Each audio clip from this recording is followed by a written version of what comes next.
नमस्कार, news truck के Y factor में आपका स्वागत है। मैं हूं योगेश मिश्र। वामपंथियों की बड़ी बड़ी दलीलें और नैतिकता की बड़ी बड़ी बातें आपने जरूर सुनी होंगी। लाल परचम की आड़ लेकर के वो बताते होंगे कि बुर्जुआ समाज किस तरह लोगों का शोषण कर रहा है, लेकिन आज हम आपको इस लाल परचम के पीछे कितना शोषण हो रहा है यह बताएंगे।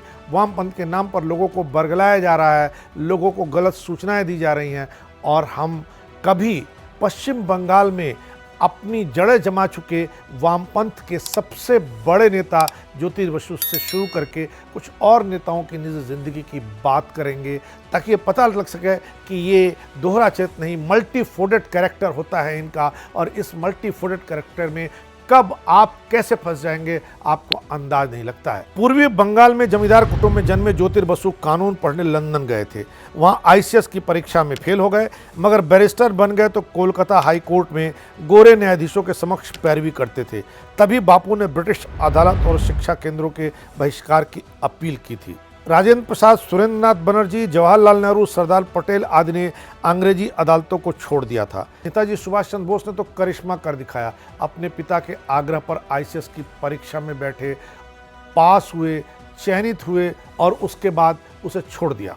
सुभाष चंद्र बोस अपनी आईसीएस की नौकरी छोड़ने के बाद जंगे आज़ादी में शामिल हो गए, लेकिन ये मार्क्सवादी कम्युनिस्ट पार्टी पता नहीं किस ईर्ष्या के चलते सुभाष चंद्र बोस को स्वतंत्रता संग्राम सेनानी मानने को तैयार ही नहीं थी। वो भी तब जबकि ज्योति बसु वाली सरकार को ठेकेदारों की सरकार का नाम दिया गया था। पश्चिम बंगाल सरकार के मंत्री रहे विजय कृष्ण चौधरी ने 19 सितंबर 1995 को कहा था कि पूरी वाम मोर्चा सरकार ही ठेकेदारों की हो गई है। लेकिन त्रिपुरा के पूर्व मुख्यमंत्री 80 वर्षीय नृपेंद्र चक्रवर्ती ने ज्योति बसु पर भ्रष्ट होने और अकूत धनराशि अर्जित करने का आरोप लगाया तो बवाल तेज हो गया और नृपेंद्र चक्रवर्ती को पार्टी से निकाल दिया गया।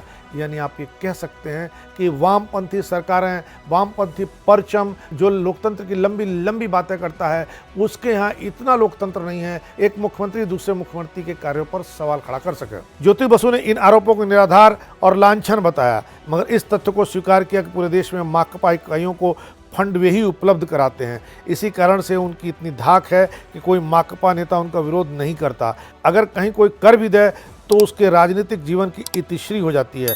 पश्चिम बंगाल के प्रथम गैर कांग्रेसी मोर्चा के मुख्यमंत्री अजय मुखर्जी को पद त्याग बस इसलिए करना पड़ा था क्योंकि उन्होंने मालदा जिले के गजोल थाने के दरोगा का तबादला निरस्त कर दिया था। वह आदेश उप मुख्यमंत्री एवं गृहमंत्री ज्योति बसु ने 1969 में दिया था। अपने ही गृहमंत्री के खिलाफ मुख्यमंत्री को कलकत्ता के कर्जन पार्क में 1 दिसंबर 1969 को अनशन पर बैठना पड़ा था। मई दिवस 1976 पर विश्वविद्यालय के सभागार में ज्योति बसु ने कहा, इमरजेंसी के कारण शहीद मीनार के मैदान के बजाय वह श्रमिक पर्व इस हाल में मना रहे हैं क्योंकि पुलिस ने अनुमति नहीं दी है।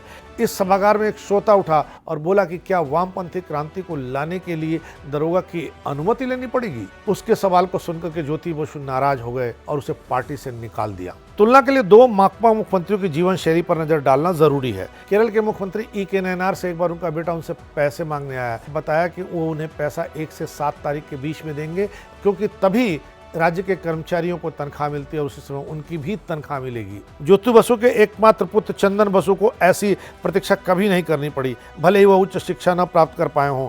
चंदन बसु आज बंगाल के अग्रणी उद्योगपतियों में हैं।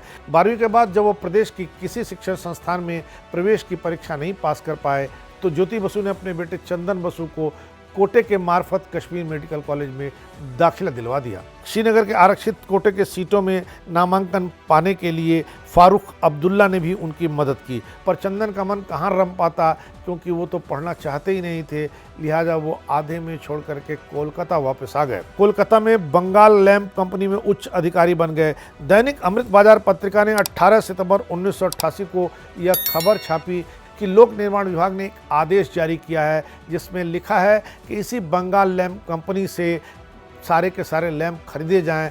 हालांकि बंगाल लैंप कंपनी उन दिनों बहुत महंगे लैंप बेचा करती थी। क्रांतिकारी सोशलिस्ट पार्टी घटक के जतिन चक्रवर्ती राज्य विभागीय मंत्री थे। उन्होंने अपने सफाई में कहा कि मुख्यमंत्री के पुत्र को बल्ब सप्लाई का ठेका दिया गया था। बात बढ़ी तो जतिन चक्रवर्ती को मंत्रिमंडल से हटना पड़ा। ममता बनर्जी की तारीफ करनी पड़ेगी कि जो काम सिद्धार्थ शंकर रे जैसे बड़े कांग्रेसी नेता नहीं कर पाए उसे बंगाल की इस शेरनी ने कर दिखाया, वामपंथियों के सच को जिस तरह ममता ने खोल के रखा, उससे वामपंथ के बारे में लोगों की धारणा बदली और जो बलवती थी धारणा वो टूटने लगी।